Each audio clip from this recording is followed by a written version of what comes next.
নমস্কার, কেমন আছো সবাই? দেখো বাচ্চাদের টিফিনে আজকে একটু আলুর পরোটা বানিয়ে দিয়েছিলাম। তো ভিডিওটা ভালো লাগলে প্রথম দিক থেকে লাস্ট অবধি দেখার অনুরোধ রইল। শ্রাবণ চালু হয়ে গেছে, ভগবান শিবজির জন্ম মাস চালু হয়ে গেছে।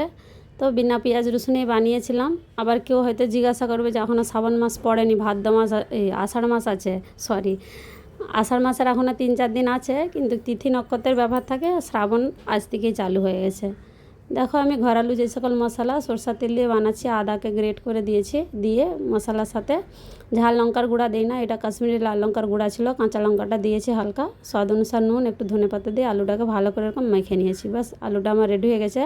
আটাটা আগে থেকেই মেখে রেখেছিলাম, একটু সেট হয়ে গেছে, এতে হলদি আর একটু নুন দিয়েছিলাম, ওই জন্য আটাটা একটু হলুদ কালারের লাগছে। দিয়ে দেখো এরকম আলুর স্টাফিংটা দিয়ে ভালো করে আমি আটার ভিতরে এরকম করে বন্ধ করে দেবো। খুব ভালো করে বন্ধ করতে হবে। সকালবেলা আমাদের লাইট পালিয়ে গেছিলো, ভোরবেলা একদম 6টার সময় লাইট চলে গেলো, একদম পুরো আন্ধেরা ছিল। যখন আমার ছেলের জন্য বানাচ্ছি একদম এত অন্ধকার, কিছুই দেখা যায়। মোবাইলে ফ্ল্যাশ লাইট চালু করে বানিয়েছি।